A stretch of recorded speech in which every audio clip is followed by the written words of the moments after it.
are being brave enough to come to this lecture, you probably remember sometime in your life hearing somebody give you advice saying, don't ever discuss either religion or politics with friends. And the truth is, we are going to discuss both of those things today because they're intimately related. And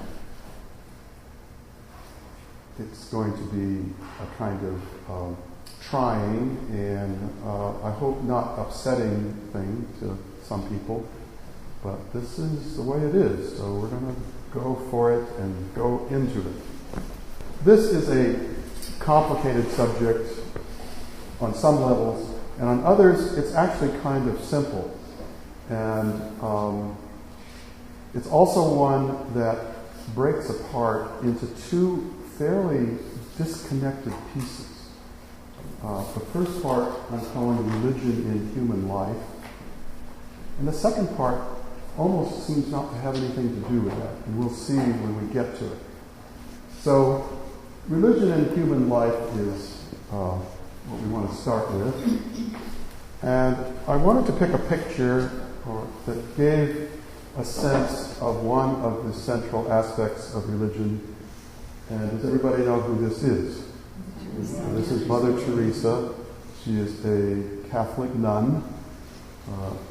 She, of course, has passed away now, but she lived a life of dedication, of service to people who were poor and dying, and she established an order of nuns that did that kind of work. She devoted her life to the ministry to sick and dying, and she prayed daily, as nuns do, and she was living what we would understand to be a religious life.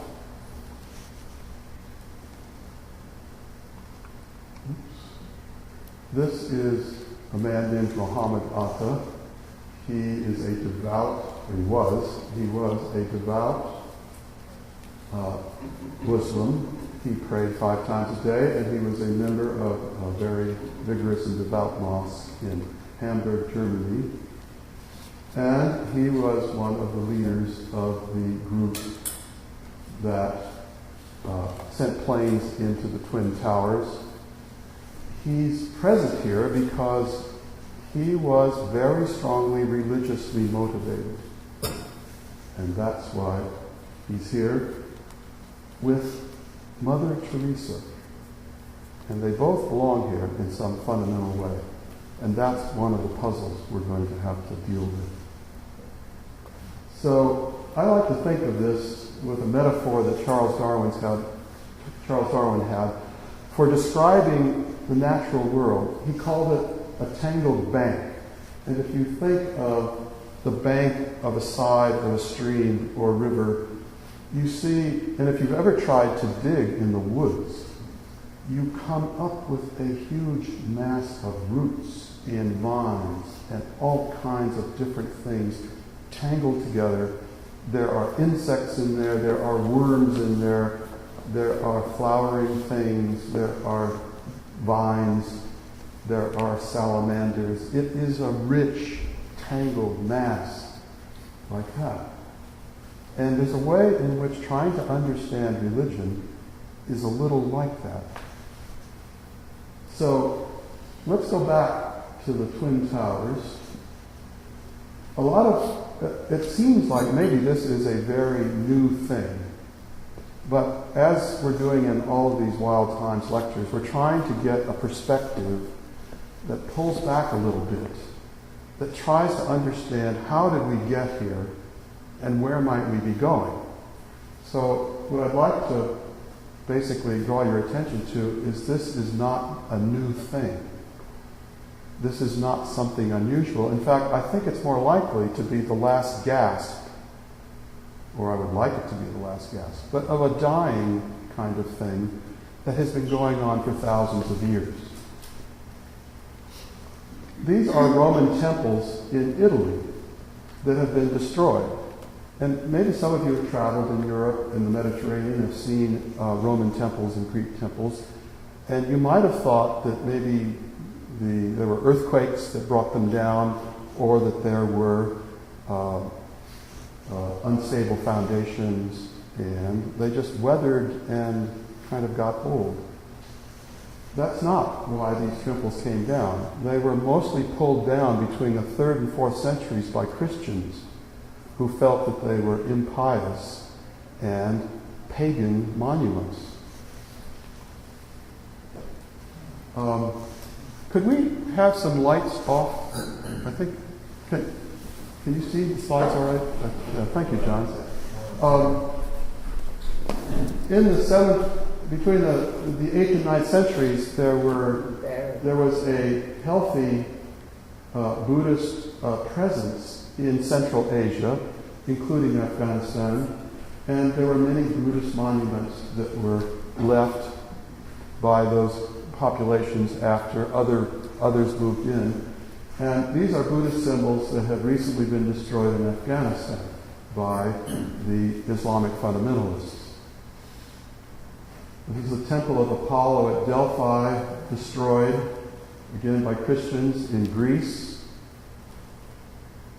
This is a Shiite mosque in Bahrain, which was recently destroyed by Sunni Muslims.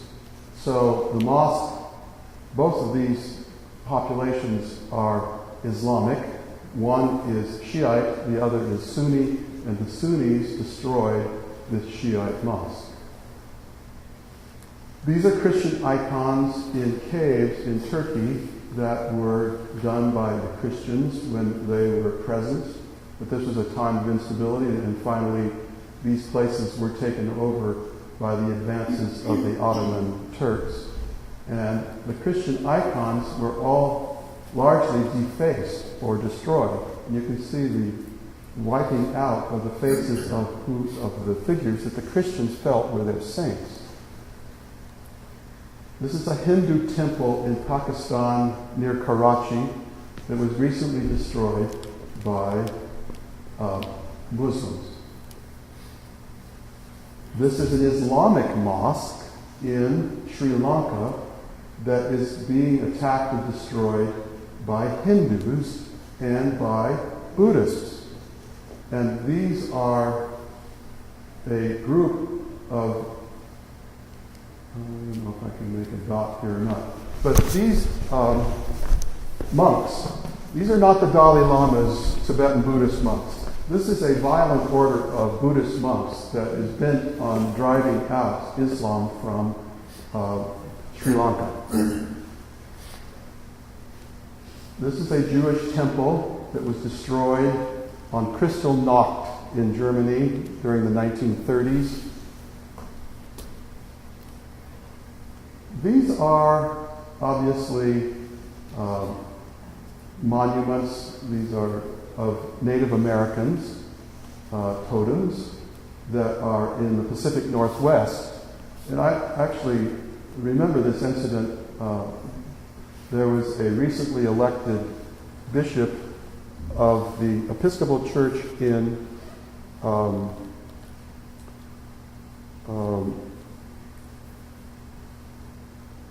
Singapore. And he came for the first time to a visit to the Pacific Northwest, and when he encountered these totems, which people thought he would enjoy, seeing the local culture, he actually responded in a kind of shock, and he said, "These are pagan idols. Why are they not being destroyed?" And finally, we come to the Quran. There is a Christian sect here that wants to have it destroyed and burned, and did so, in fact. Now, one of the things, this is not the only thing we know about religion at all. This is just one aspect that I'm trying to bring out in this first moment, which is that religions are fundamentally hostile to one another. And it's a universal fact over all religions. Some have learned to be much more tolerant. Some have minimized the kinds of conflicts.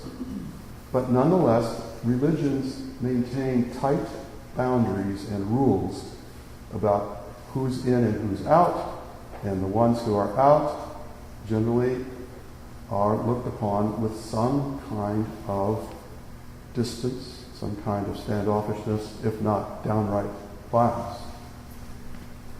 But let's bring back Mother Teresa. What's going on here? Because this is also a deeply religious phenomenon. Religion inspires people to acts of self-sacrifice, generosity, and cooperation. That is just as true as whatever violence is there. So, we have a paradox. The paradox is that religion seems to be beneficence and love on the one hand, and violence and hatred on the other, and they are both tangled together in that tangled bank. Now, I'm going to bring in a little science here, probably not in the way you might have imagined this talk would go, and it really wasn't quite the way I would imagine it would go either, but I'm going to use some evolutionary biology to try to understand why this might be, how this paradox exists. And what we're going to look at is one of the fundamental problems in social biology. That is, wherever you have creatures for which the social group is really very important, like human beings, and certainly like bees. But there are whole other sets of animals that have varying degrees of intensity in their sociality. Orangutans, who are one of our primate relatives, close primate relatives, are not social. They're very unsocial, so they don't have this social thing going on. But we are enormously social because we can't do anything without one another. You can't build this building. You can't make a car. You can't have a society. So humans are enormously needful of social mechanisms. And one of the problems in biology is, why should any individual, whether it be a bee or whether it be a human being, sacrifice its own reproductive success in coming into the next generation in favor of the group to which it belongs? Because individuals have DNA. When DNA evolves, it comes from the mutations in individuals. Groups do not have DNA. So it's a fundamental problem to explain how that could possibly be. Well, I think religion is in fact a very important explanation of how human beings have managed to do this. One of the things that religion does is induce cooperation. These are Amish men building a barn. And they are all working on one person's barn. They are generously giving of their labor, and when that barn is built, that family will have a barn. They will go on and now then work on the next family's barn, and pretty soon everybody will have barns and lots of cattle and grain and some commerce and lots of children, and those children will do the same thing, and so there's a reproductive success that comes from that cooperation. Now, why don't people cheat? Well, they don't cheat because they love God. The capacity of the human brain and emotional system to be able to conceive of a God who looks over all, they don't have to worry about who might cheat or who might not cheat, and they will be giving of their own labor, of their love of God. This is a very powerful thing. It's much more important than having the police come and see who's cheating and who's not cheating. That spontaneous inner heart that wants to serve and love God is what makes this kind of thing work. It's enormously amazing. And the brain, the big brain that we have, makes it possible to do that. You don't get religion without big brains. But there is also aggression, because it also pays for your group to go out and take things away from others and bring them to your own group. And this is in fact a painting of one of the battles of the 30 Years' War in Europe, which took place during the early 17th century. But it was just one of many religious wars that covered Europe for 300 years. Now, not only are you willing to cooperate, many of these young men are going to lose their lives in this battle. You are willing to sacrifice your life as part of this system. But you notice there's an entwining of two things here. One that we would think is very beneficent, cooperating, building barns, sharing good things. And another which is aggression, going out and attacking another group, another religion. They're entwined together, they're tangled together. So, what we see here, what the evolutionary biology of cooperation and aggression that takes place in social creatures, is that we form in-groups. And the in-group is a religious in-group or a tribal in-group. And for most of the human legacy that we have with us today came from where there was no big distinction between them. The nation and the religion were not separate from one another. They were together. So, inside this group, there's sharing, there's support, there's trust. There are all the things that deeply religious people today like to talk about. Moral values, family values. There they are. The problem is that these groups are unstable. They don't stay that way. If we just jump into history right after the fall of the Roman Empire, when the only religion in Europe was Roman Catholicism, aside from the more primitive religions that it was replacing, by the time we get to the year of 1000, there's a schism, and the Eastern Church breaks off, which is the Orthodox Church. They start quarreling with the Roman Church, and it fractures, it breaks. Then in the 16th century, there's a Protestant revolt that takes place where the Lutherans and the English Church break off, and it just keeps fragmenting from then on. So we now have many, many Protestant churches.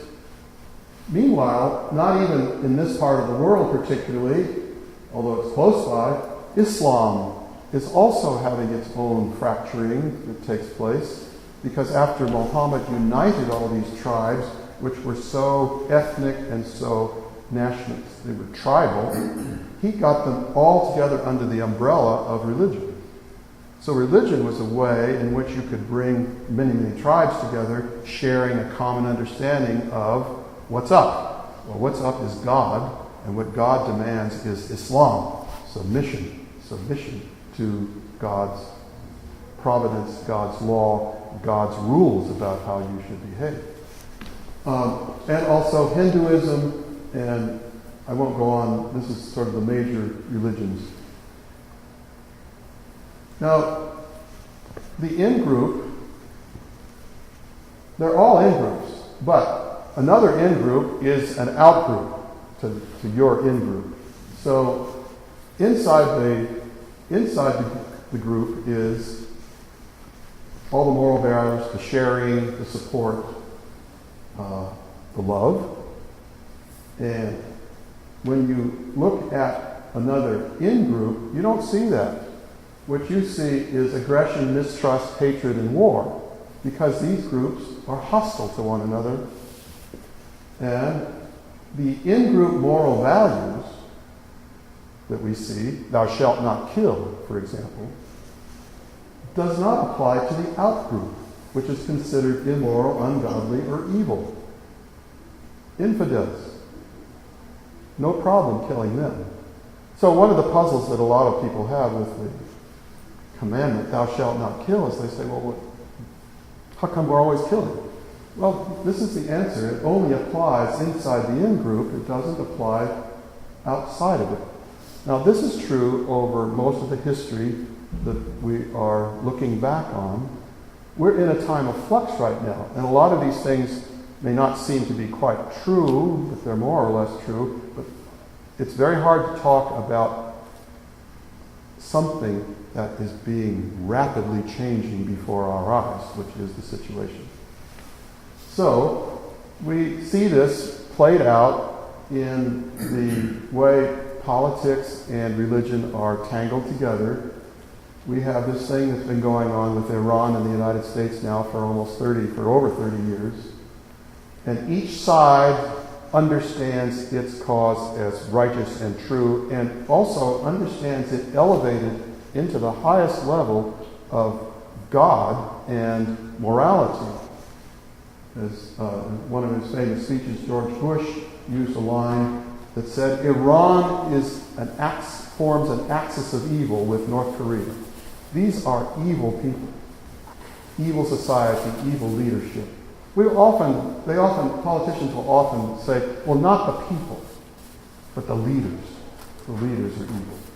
And the Ayatollah Khomeini says America is the great Satan. America, to these kinds of fundamentalists, is a terrible country of women who don't cover themselves and powerful armies that go out and oppress people like the Iranians.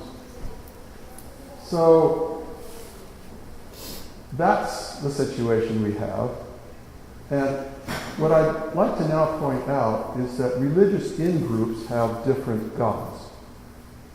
Now, you might say, well, we do have what are called the three Abrahamic faiths, the Jews, Christians, and Muslims. And they all have the same God. They do in a certain theoretical sense, and they will often mention that. But when it comes to what they show by their behavior, we see that these gods are all tribal. They are all completely local and tribal to Christians, or tribal to Jews, or tribal to Islam. And here's a simple example. God bless America. Who can have any problem with that?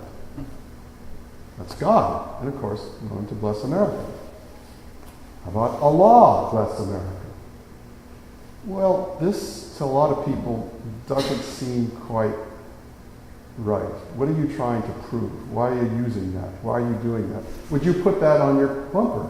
Could you drive around with Allah bless America on your bumper? There are all kinds of people driving around with God blesses America's on their bumpers. Well, if the God that's blessing America is the same as Allah who blesses Muslims, why does it make any difference? It makes a difference. You can't do that. There would be many people terribly upset about Allah bless America. And Allah bless Israel, forget it.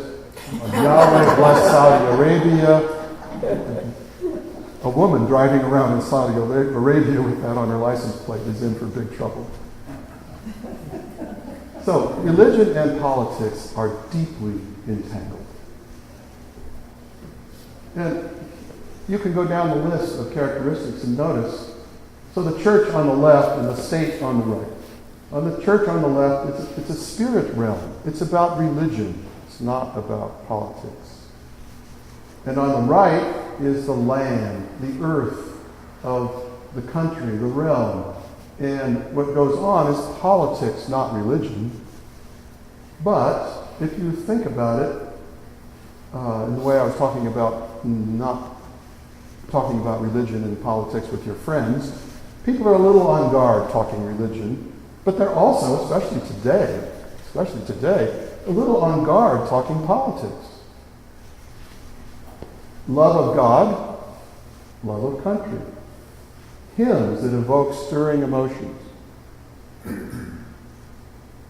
A mighty fortress is our God. It's a great hymn. I actually love that hymn. Anthems that evoke similar strong emotions. My eyes have seen the glory of the coming of the Lord. Gets you right there. Recitation of the Creed. I believe in one God, the Father Almighty, creator of heaven and earth. Pledge of Allegiance. I pledge allegiance to the flag of the United States of America. Heresy, going against a doctrine of the church. Treason, similar crimes, big crimes, serious crimes. Idolater, somebody who doesn't worship the God of the church, but some other God. Enemy, someone who is not a member of the nation, but undermining the nation. Priest and prophet, king, big man, president. Strong spiritual attachment to the Holy Land, which gets us right over to the state. And strong political attachment to religion, because that's what moves people's hearts and minds, which gets us over to the church. So I'd like to do a little case study on this, and I'm going to use 20th century Germany as the example. Now, a lot of people think that in the 1930s, when Germany came under the control and rule of Adolf Hitler and the Nazi Party, that the Nazis were pagans, that they were not Christian, and that they were, if anything, outside the pale of any kind of religion. They weren't religious at all. Well, that's just not true. They use religion in the same way all politicians use religion. It's important because people respond to religion, and Hitler was very careful about having signs of his religiosity, as you can see there. I want to direct your attention to a Lutheran church where the altar is there, with the swastika with the cross. And to these folks, these were perfectly proper, right things to have together. In retrospect in history, coming from the outside, we weren't Germans. We weren't living the life that people had to live at that time. It's really easy for us to be horrified at this. But if you were a German in the society at that time, you don't know what you would have done. You don't know what you would have responded to. That is the reality. This is the Pastor Muller, who is the Reich Archbishop of the Lutheran Church, and he's giving the Nazi salute. The church was deeply involved in this. And here is a rally in which the church and the state are shaking hands together, being one with one another. But I'd like to also draw your attention to a couple of other things in this photograph, which I think are very noteworthy, if I can figure out how to make the laser pointer work. But I can't seem to make the laser pointer work. Let's see here. I'd like you to notice, first of all, the demeanor of the crowd. I want you to notice that these are really very happy people. They are joyful. And they've got some reason to be joyful, because Germany has come from a period of great economic hardship. And they see now the chance to come out of it. Now, there are all these military people around here, and maybe that throws you off a little bit, but you could sort of think of it. These women, especially, are fairly joyful, but the whole crowd is happy.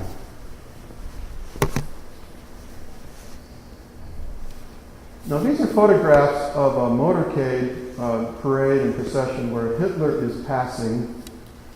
You don't see the parade. You see the women on the side, and I want to direct your attention to the fact that these women are in tears.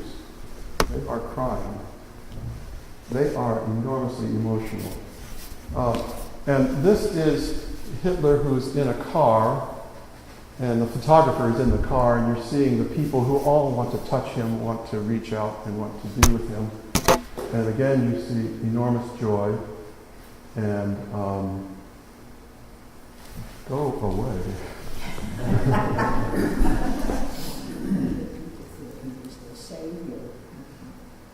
Thank you. And again, these are women who are staring up at Hitler. This woman can't even look at him. It is such an amazing thing to be looking at the leader of your people. And this woman is almost beside herself. In the Bible, there's a mention of Moses coming down from the mountain, and the people couldn't look upon him. It was too much to look on. And I think there's something in the human emotional system that responds in that way. Oh, no. Now it's not working. Cliff, can you make it work? Yeah. Can you advance the slides? I can advance. I can do that. I'll just give you a signal when I want to Is move. that where you want to be? Yes. So now we have the in group. These are the German people, and we're only going to take one out group. They have lots of other out groups. They have Poles, and they have French and British, and in America, there's plenty of out groups. But the one that they have, which is probably the one that's the weakest, completely without any kind of power, military or otherwise, are Jews. So they are the out group. And this is the other side of all of that joy and happiness and pleasure of seeing your leader. None of those people are noticing what else is happening, which is Jews are being rounded up and put on trains. And anybody who wanted to notice this could notice. They are gathered together at the concentration camps, and they are killed. And this was the Holocaust. Now, none of those ladies crying at that parade somehow ever noticed that this was happening, nor did most Germans, because how do religious patriotic people engage in mass killing of the innocent? Well, that's the way the human mind has evolved because of this in-group business, the in-group of the nation and the religion. We do not notice violations of the other nationalities and other religions. Our minds are worked so that when we're in the dominant group, we don't notice that they're being oppressed. It just doesn't ever get our attention. And we also judge others by their behavior, about how bad these Jews behave and what kinds of criminals they might be, and so on. But we judge ourselves by our values. We hold up the highest values in the world. We hold up the wonder of the German state and the wonderful German people and how they are, or whatever country it is, or whatever religion it is. That is how the mind works. So I'm going to say something now about religion and politics in America. America began when the government was formed with a very strong sense of separation of church and state. The reason for that was we were coming off 300 years of religious war in Europe. And religious immigrants fleeing Europe were a large part of the American population in the 17th and 18th century. The Puritans came here because they were having a big fight with the established religion in England. And Cromwell was defeated, and the Puritans were now out of power, and so they came to America to find a new country. Many of the Protestant sects that were struggling in Europe, because there was so much discord, they wanted to come to America. So America filled up with a lot of different religious groups. Now this is somewhat unprecedented. And so when the government was founded, the founding fathers wisely said, have your religion, but no religion is going to control the state. The state will be controlled by a legislature, an executive branch, and a judicial system, and we will all respect and live by that. But this is totally unusual, that the state is not the religion. Human beings never lived that way. That the president, that the leader of the tribe is not also in some sense beholden to the prophets, and the prophets depended upon the leader of the tribe. That these things could be split apart is in some sense unnatural. And yet the wildness of those times, the dynamic of change, was forcing it to happen. So even today, we have a kind of funny relationship between the state and religion. Because the dominant religion, no matter what it is, if it was Catholics, they would do the same thing.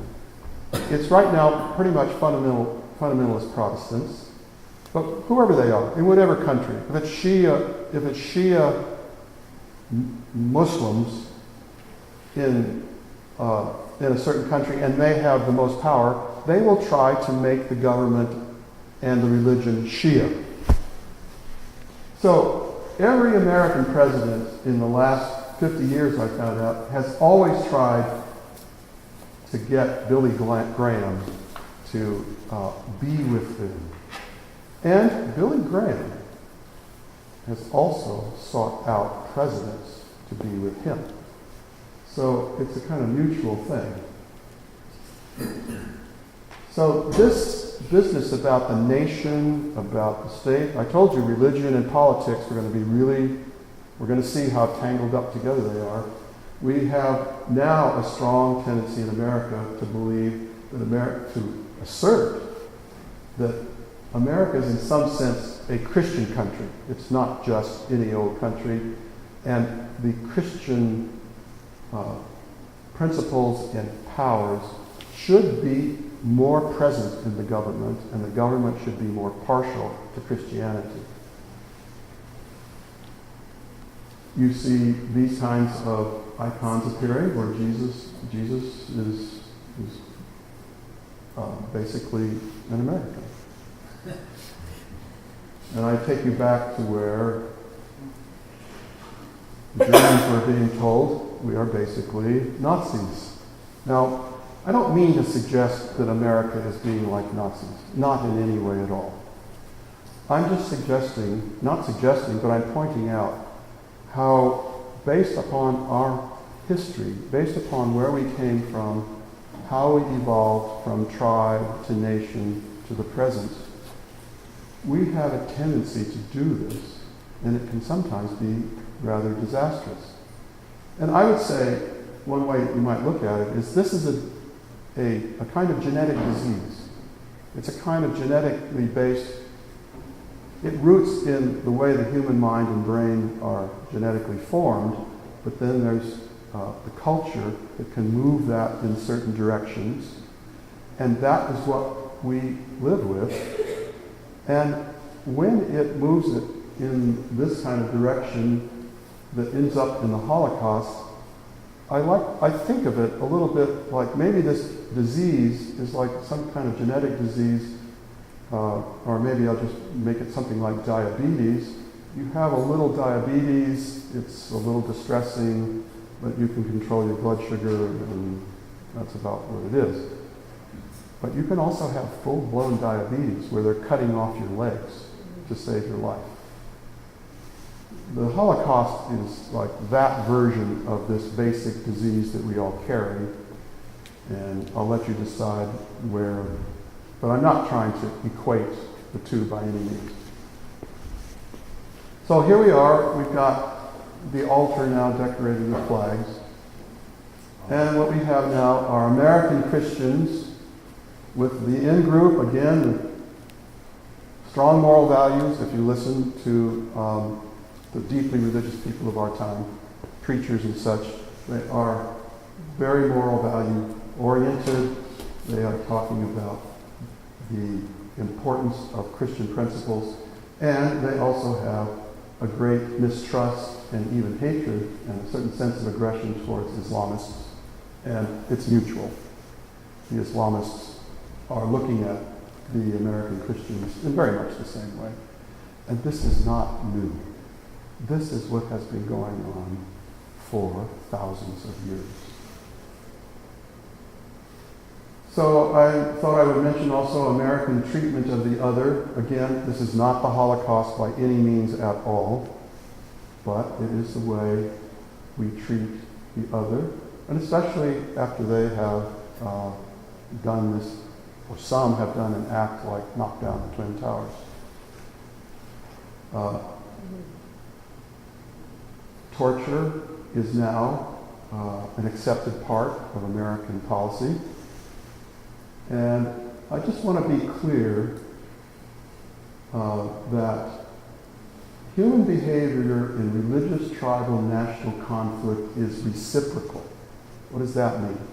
What I mean is the torturer and the killer can also be tortured and killed. So I'm not at all suggesting here, quite the contrary, those Arab men who are being tortured by the Americans could just as well be the torturers, and the Americans could be laying on the ground all bloody. Just as easily. Just as easily. And in fact, there were beheadings and tortures of Americans. So it is a very big mistake to think that these behaviors have to do with good guys and bad guys. That there are some good guys and there are some bad guys. And bad guys do these things and good guys don't. That's not what it's about. It's about which in-group you're in. And who is the other in-group that is contesting with you. So, let's go back to the paradox we started with, that religion is somehow violence and hatred plus beneficence and love. And I think you see that the solution of the paradox, is that we have closed circles of competing social in-groups that are defined by religion and nationality. And there is love to those within. The women you saw crying in the parade were full of love for those within. And violence to those outside. I'm sure the Hitler rally that was directed against the people who were trying to attack Germany, those women would have raised their fists against their enemies. So, love your enemy within the tribe. Thou shalt not kill a member within the religion, but thou shalt kill the heathen, the infidel, outside the religion. So, sectarian religion. Is it possible that it's maladaptive at this stage of human evolution, in this wild time in which the world finds itself? I just pose that as a question. I think we could see, there's no easy way to get there from here. It's going to be a long haul, I think, no matter what. But I think it's clear the direction in which humanity has to go is to get beyond the sectarian circle. Break that circle open. Because inside that circle are wonderful things, are wonderful emotions of love and cooperation and sharing and caring. The problem is they never get to, quote, the other.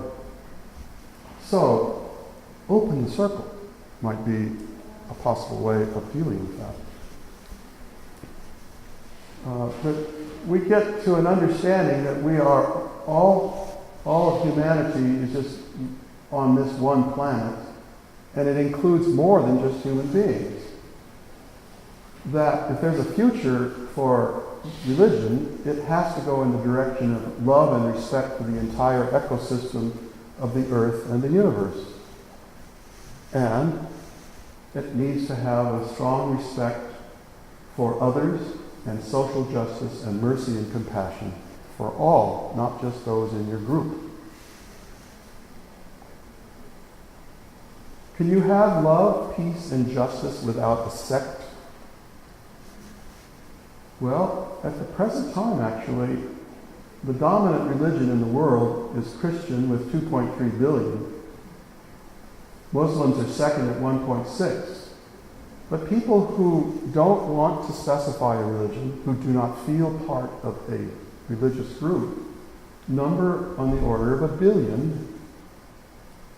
And secular, they're called secularists. I think that term is slightly pejorative, and it sort of says that they don't have any feelings about love, peace, and justice, and that's not true at all.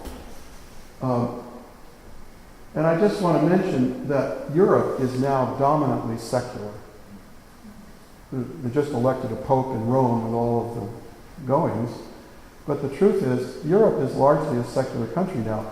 And a lot of people, especially a lot of Christians in the United States, say this is terrible. The world's going to hell. Look, Europeans are just lost.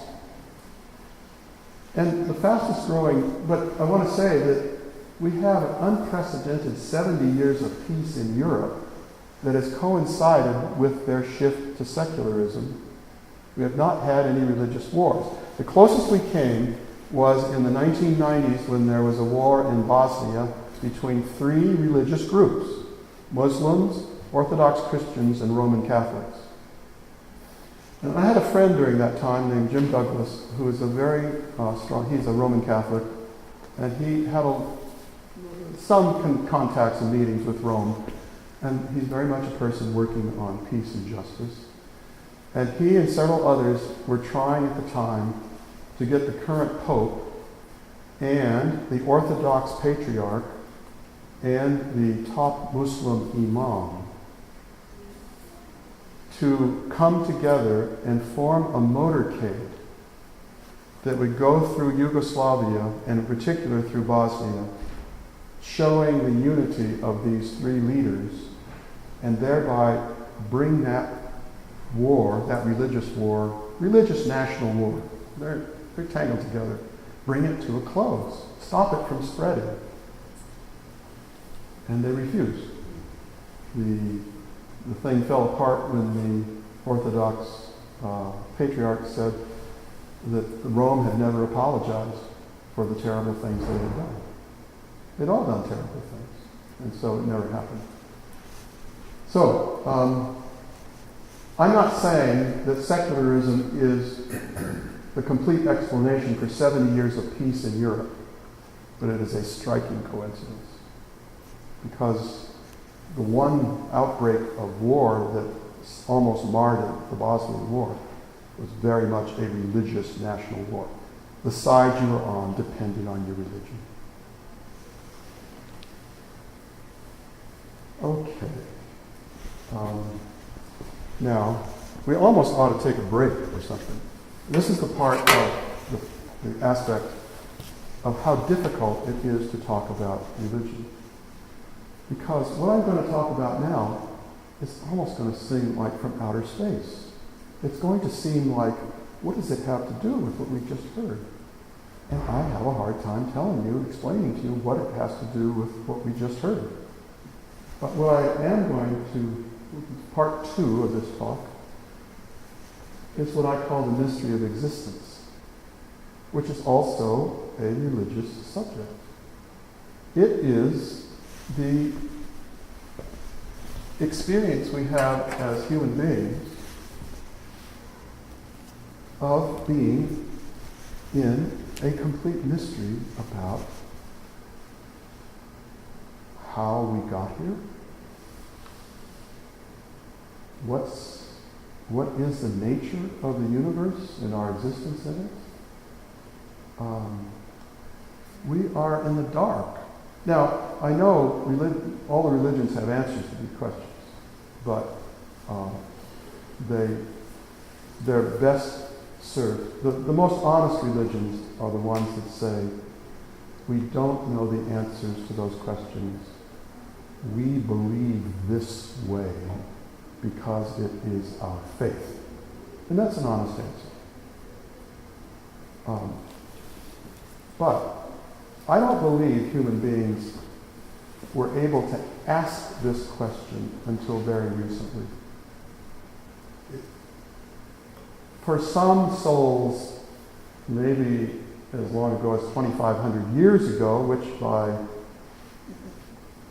we as a species with the brain we have and the size it has is about 150 to 200,000 years old. In other words, a human being 150,000 years ago had about the same mental equipment we have. So what happened 2,500 years ago is still very modern. This is very modern. And we have in the Greek pre-Socratic thinkers the first theory of actually asking a question like that. Now, for most people, we don't ask questions like that. You know, we go to the ball game, we go to shop at the mall, and we watch television, and we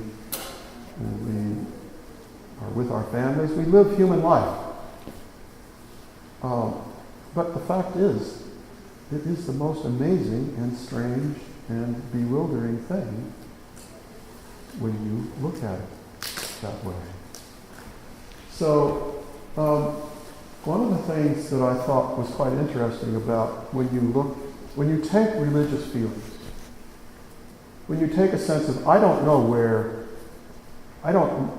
know precisely what's going on here, but I have a sense that I exist at this point in time, and I have a great sense of gratitude about that. And I long to express that gratitude to this universe that gave me life. So the individual now suddenly has significance and place in which so much of what we just talked about has the individual as a cog in the wheel. A cog in the nation, a cog in the religion. But the individual who becomes aware of the mystery of existence suddenly finds that there is something which I call the journey of the soul. And it is free. Now, it's not completely free because we have influences coming from the culture. It would be foolish to say, I'm completely free, I think my own thoughts, I'm not influenced by the culture at all. That's foolishness. But there is some freedom that an individual has within the culture to ask the question that children ask. Where did I come from? A lot of parents think, they want to talk about sex. They're not asking about sex. Well, they would like to know about that too. But what they are asking is something much more fundamental. There's that first stirring that comes across the child. What's going on here? Where did I come from? Where am I going? Albert Einstein said, when children ask questions like that, adults always shush them up. Don't ask questions like that. Please don't ask questions like that. He felt the adults were always shushing him.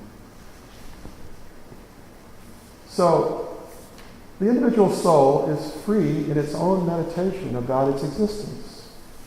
It knows it's got a whole society, a family, others that it has responsibilities to and is a part of. But it also has a certain sense of independence.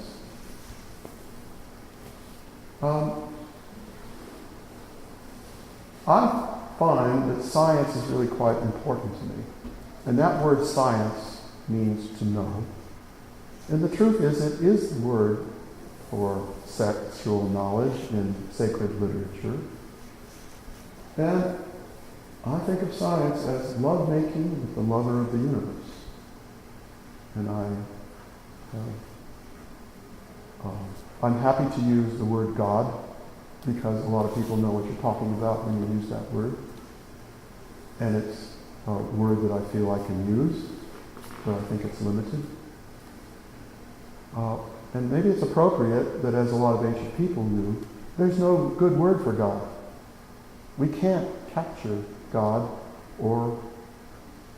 The one thing I don't like about God, I guess I should say, is its anthropomorphic connection to the Old Testament and other religious literature, that has God God is basically a human being. He has desires, wants, he knows, he punishes. His nostrils like the smell of burnt offerings. You can read that in the Bible. So that's what's limiting about God. And the lover of the universe, well, in my independence, in my ability to just be an individual and be completely wrong, if that's the case, I'm happy to understand the source of my existence as a lover. And I love in return. Now that might be enough. I was going to say, it's a little bit like Elizabeth Barrett Browning. Or is it? How do I love thee? Where is that from, Anna? How do I love thee? Let me count the ways. Is that Browning? So, fine, great. You love the lover of the universe, but how do you express it? Well, would you like me to say a little about that? All right.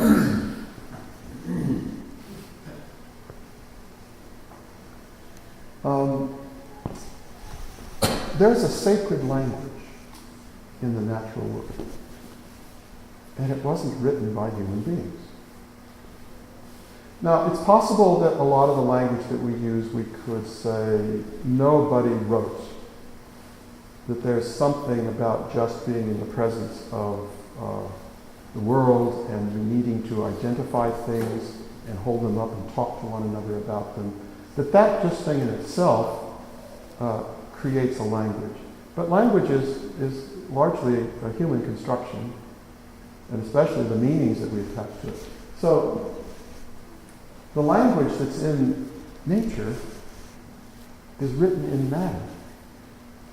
It's written in the atoms and molecules and the force fields that are there. And if you happen to be able to read that language, which and this is perhaps not a good thing because probably most of you don't have the mathematical background to do it, but maybe you can stand off and imagine you could read it a little bit if I kind of describe what it's doing. So,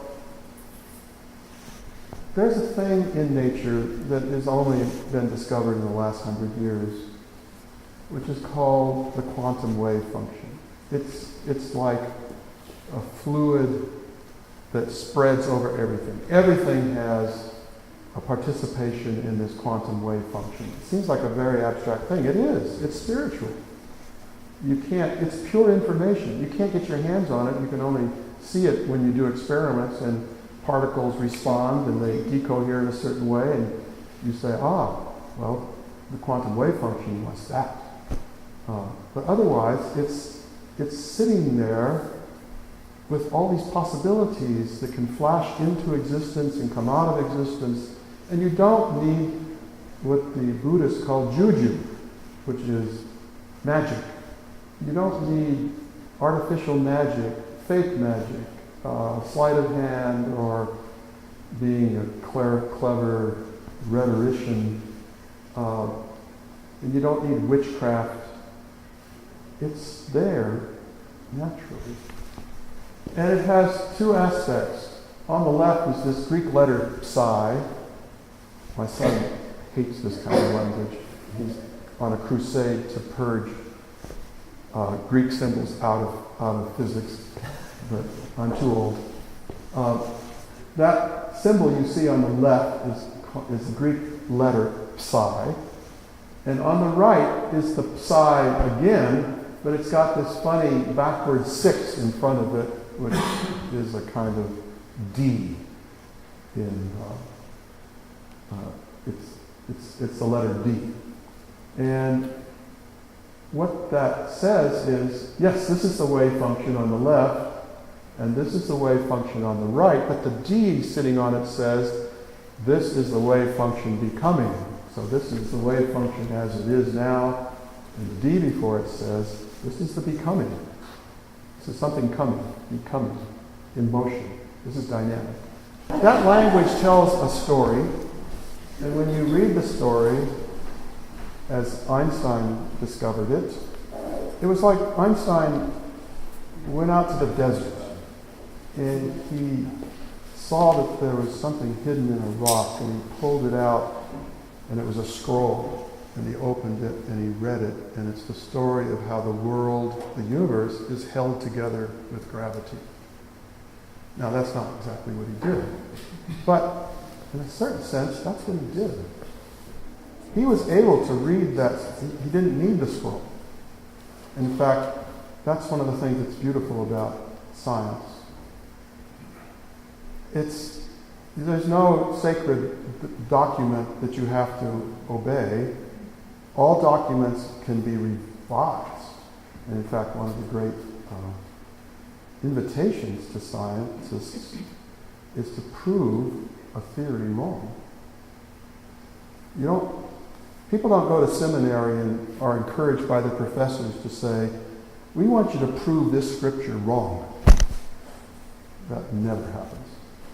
So there is a language that can be read, and it's a natural language that emanates right out of atoms and molecules. And there is a law that the language describes, which is why I'm coming back down when I try to jump up. There's a law of gravity that makes that happen. But the other quite miraculous thing about the quantum wave function is that there is a small part of what that becoming is. You saw that deep side, that becoming wave function. A large part of that is going to be what went before. What's coming next is determined by what just happened. The present determines the future. A large part of it is that way. But there's a small part that is completely unpredictable, that no one knows what it's going to be. And it's just very mysterious. And I think you can see that if you're going to have unpredictable, mysterious things happening, they better be small. Otherwise, since I'm here and I'm just walking over here, I'll end up on Mars or something. Most of what's going to happen is about what's happening now. There's a lot of continuity with what's going to come next, but it's not going to be ever repeated again. Well, I can't say that for sure because I'm not here for the whole life of the universe. But so far, we see that things do not repeat. We are on an evolution that is moving outward from the Big Bang, new, unpredictable at every stage. Small. Somebody say God is in the details. So I'll stop there, and we could have questions or discussion or comments. Or any questions? Or? Yes? Right when Teresa was doing her things were people who were not Christians. That's true. Yeah. So there used to be, at least in her case, leaving the in-group and going out to the out-group. In our time, there are many people who already got the message there are many people who are very serious and working hard on what is called interfaith dialogue, trying to bring people from different religions together. And some people, like Mother Teresa, some people who just don't care. They're going to live the life of the Spirit as it doesn't make any difference what the religion is. Yes, that's present today. Yeah. These are wild times. We not only have the past, we have little fingers emerging into the future.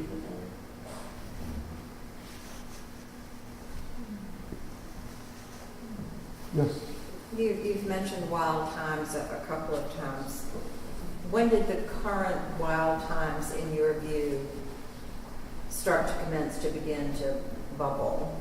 And what do you see a transition to something more tranquil at some point? Now let me answer the first question. Let me try to take the first question.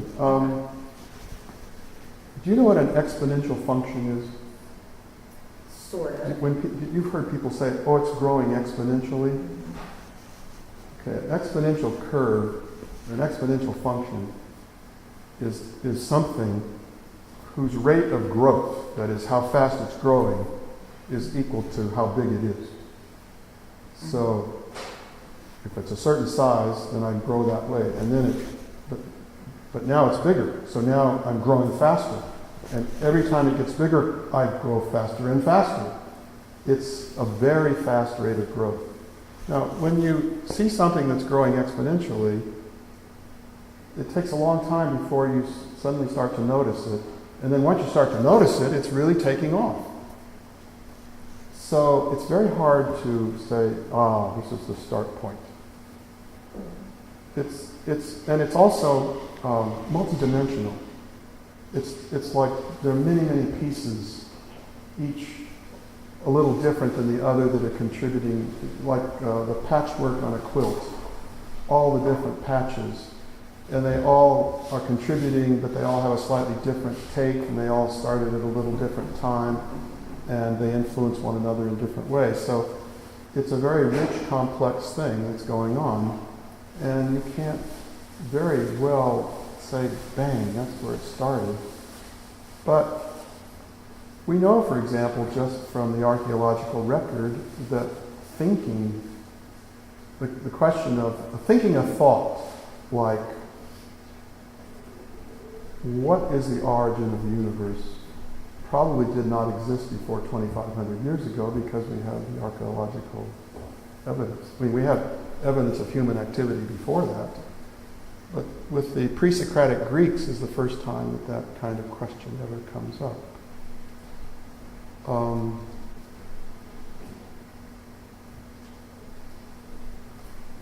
I don't think there's a simple answer. It's wild.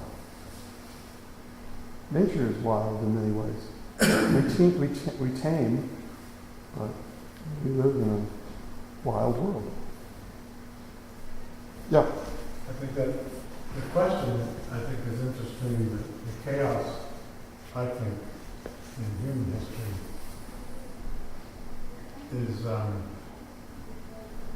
starts when the power of religious, political phenomenon occurred and brought to their death such large numbers.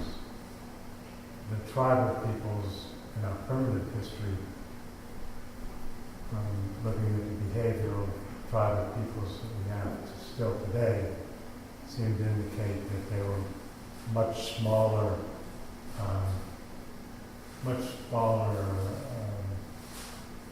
prices to be paid among the tribal conflicts.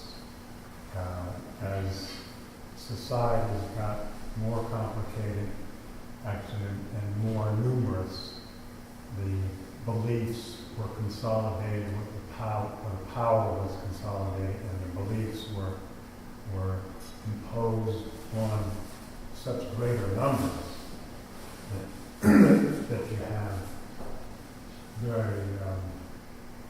very severe consequences when you have clashes. Actually, the record on this is actually quite contrary to that. Well, I think that record doesn't go back far enough. I'm referring to tribal behaviors, hunter-gatherers who would kill a small band. Most of the recent excavations that have been done of hunter-gatherer bands, now this would be like 8,000 years ago in Central Europe, for example, show enormous amounts of violence in these tribes. And with these forensic anthropologists now, when they dig up bodies or bones that are 8,000 years old, they can tell you a whole lot about what was going on. Were you at the talk I gave on the decline of violence? I think not. Yeah. No, I remember that. You're right. But I think in the tribal studies now, there was conflicts continually, but among smaller groups, and there are more. Sure. And smaller weapons. Right, and consequently, they would say that was more, produce more deaths, possibly, but. Oh, yes, The violence itself. The death rate in primitive warfare far exceeds the death rate in the First and Second World Wars. Per 100 people, the normalized Right. death rate. But I still think that's sort of a more civilized concept of our mass populations being indoctrinated to hate such another huge mass of people to annihilation. I think in the past it was always there, but it was on a smaller tribal level, but it was more frequent and more common because there's more tribes, I guess. So maybe I'm just contradicting my own belief there. Any other questions or thoughts or comments? Maybe it's time to have some refreshments. Oh, I think we'll wait for another time.